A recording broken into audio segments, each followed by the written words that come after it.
Hello everyone, my name is Josh Phillips, and today I'm going to talk to you a little bit about NFC technology. Now, can anyone out there tell me what NFC is?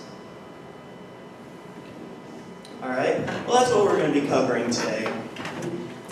First, we're going to get a brief history of NFC. This is the boring part, I'm sorry.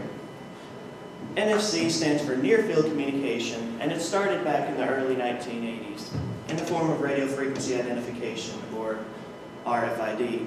I'm sure everyone's heard this term somewhere or another. This technology allowed the user to send radio information and to receive where it was identified. Sony and a company called NXP Semiconductors invented the new NFC technology in 2002. This technology was initially inspired by RFID, but 2 years later, in 2004, the specifications for several receiving devices, such as NFC tags, smart posters, and smart tags, were set, and many of these ideas began to circulate to various companies for incorporation. Now, what is NFC? Well, as I told you, NFC stands for Near Field Communication. And how it works is, there's this little chip right here that you program, commands, application, startup, script. You can actually program potentially any small increment of data within about, I believe 500 bytes is how high we're up to right now. And then this antenna right around here will receive the electromagnetic waves produced by your phone, so it doesn't even need a battery. It powers itself. Now, I mentioned RFID earlier, and that is what originally brought about NFC's concept. But there are a lot of differences between them. Even though they're practically cousins, they have a lot of differences. For example, NFC will only work within the distance of a few inches, typically at most 10 centimeters. While as RFID, you can have feet of communication, such as if you are driving a car through a toll booth and you've got an RFID tag on your car. It'll automatically charge your account, whatever it's been programmed to do, and you can just keep going. You don't have to stop, you don't have to wait, just keep going. It's also used in anti-theft measures, but these tags can only be written to. Once you write to these RFID tags, you can't use them anymore. You can only use them for that one purpose they've been programmed. Now, NFC has what's called smart tag technology, which I will be demonstrating today, where you can actually read and write multiple times the same tag. It also features peer-to-peer communication, which means two NFC-enabled devices can share data between one another back and forth, while RFID only has one-way communication. So how can NFC be used? James, would you mind stepping up here for a moment?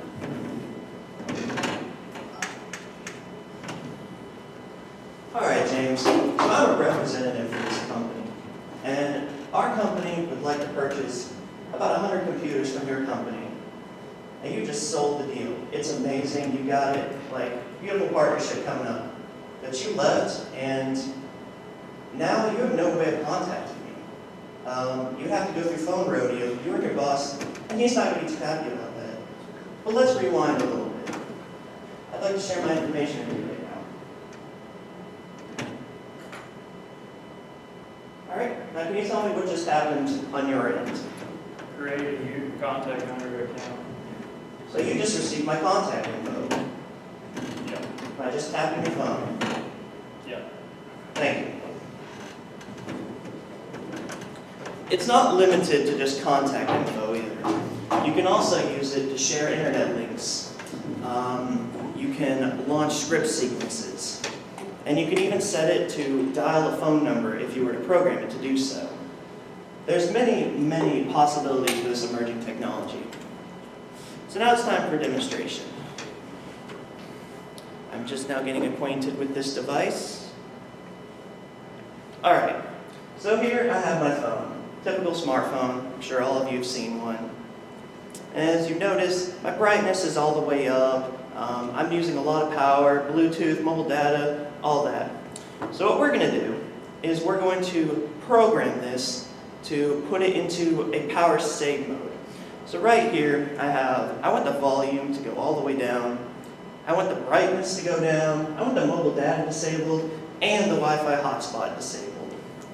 So all I do is press right, approach an NFC tag like such, write complete, move it over. All right, this tag has now been written to.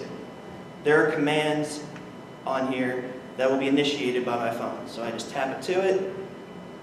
My brightness just turned off. My mobile data just turned off. It just went into a power save mode. So now let's go and say we want, let me just clear task. We want it to use all of the things it's capable of. We want to set the display all the way up. We want to turn on sound and media, volume media, just for whatever reason. And system volume, and that should be enough. And we're going to write this to a separate tag I have here. And the write has been complete. So now we have two tags.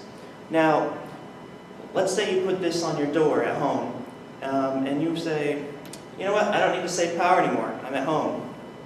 You just tap it to it, and there, my brightness just went back all the way up. And I can just switch between the two in a moment's notice without having to go through those pesky settings. It's pretty cool. I've got a little video to show you right here. If it'll play. If not, I will open it in a, oops, I forgot to, here we go. If it'll play, it was giving me trouble earlier. Different services use near-field communication, or NFC, to make payments using your mobile. In the store, you tap your phone on the in-store reader and enter your PIN code to make a purchase. To make this work, you first need to sign up for a service that supports NFC payments, like Google Wallet. Download and install the application that comes with the service you want to use. NFC payments and applications aren't available in all parts of the world. After installing the application and entering a credit card or prepaid card, you should enable NFC in your phone. Go into Settings and tap More under Wireless and Networks. Tap here to activate NFC. Note the N-Mark logo in the status bar that tells you that NFC is on. Now when you're in a store that accepts NFC payments, hold your phone close to the in-store NFC reader. If the app you've chosen for payments doesn't start automatically, open it and enter your PIN code to complete the purchase. You'll receive a payment confirmation in your phone after the transaction is complete. You should always keep your PIN and phone details private and take the same precautions as you would do with a physical wallet. For an extra level of security, you can activate your phone's screen lock with either a pattern, PIN, password, or if your phone has it, face recognition. Because of the short range of NFC, typically below 20 centimeters or 8 inches, you sometimes need to be careful about what part of your phone you touch to the in-store reader.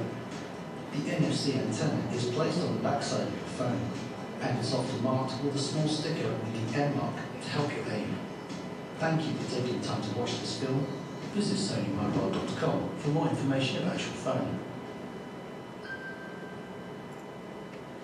That's pretty neat. You don't even need to carry around a wallet, cash. You don't need to carry around any of that anymore. You just have your phone. You can pay for anything as long as it's got that little receiver on it. But what else can it be used for? I'd like to take a moment to talk about what the future of NFC could be. Josh, let's say you're out of the state and you just are with a few friends and suddenly, wham! You get hit. Accident. You're in a comatose state. You're flown out to the nearest hospital. You're in real bad shape. Now, the doctor's got to figure out, what kind of conditions do you have? What kind of allergic reactions do you have? What can they give you? This could take a while. It could take anywhere up to an hour because if it's in the middle of the night, they'd have to call the old hospitals that you were at if they know of them. They'd have to wake up doctors. It's a really painful process. Now, imagine you had like a wristband or a necklace or even, what they're talking about now, implants that all a doctor has to do is be like, all right, so where's the patient? Okay, tap. All right, he's allergic to penicillin. He's got a metal plate in his head. And that's it. They know, oh, if we give him penicillin, he's probably going to die. Which, medical snafus happen all the time. This can help correct that. Banking. How many of you have ever received your paycheck in the middle of the night and you're like, I want my money now? Can I see a show of hands? Anyone? Well, what are you going to do? It's the middle of the night, the banks are closed. They're starting to incorporate information in these checks now that will let you just tap your phone and it'll automatically connect to your mobile banking account, and there's your money. Really simple. And identification. I'm sure we've all been to an airport. How much of a hassle is it to get through an airport? Anyone want to say how long they spent in an airport before? Hours, like 4 hours, 3 hours, somewhere around there? Now what are they doing? They're running background checks on you. They're making sure you don't have any kind of air-related felonies, making sure you're not on the no-fly list, all that stuff.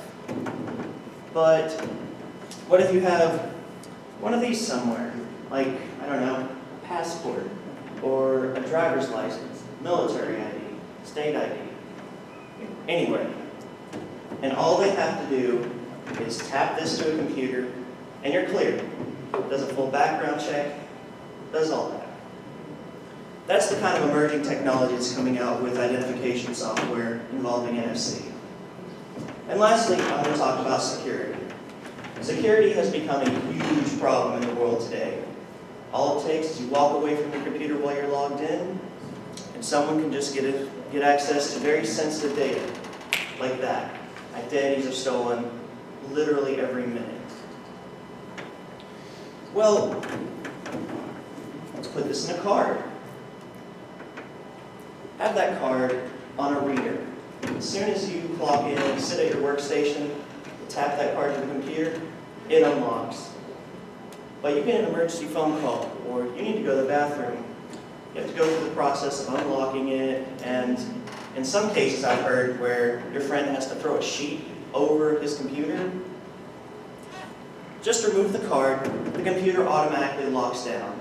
Cannot have any input whatsoever. That's the kind of things that NFC can offer us for security. And there's many, many, many, many more applications this can be implemented into. This is a very new emerging technology, and it's got nowhere else to go up. Nowhere else to go but up. Sorry. Well, my name is Josh Phillips. That has been my presentation on NFC. Do I have any questions in the audience from anyone? If I have an iPhone 5, will NFC work on it? I hate to tell you this, but iPhone has not hopped aboard the NFC. I don't know if the 6 features it. Chris, can you confirm or deny that? No, to be honest, I've never tried.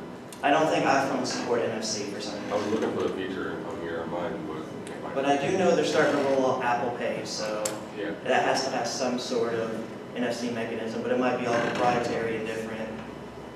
What does NFC stand for? Near field communication. Do we have any more questions in the audience? All right, well that concludes my presentation. Thank you all for attending.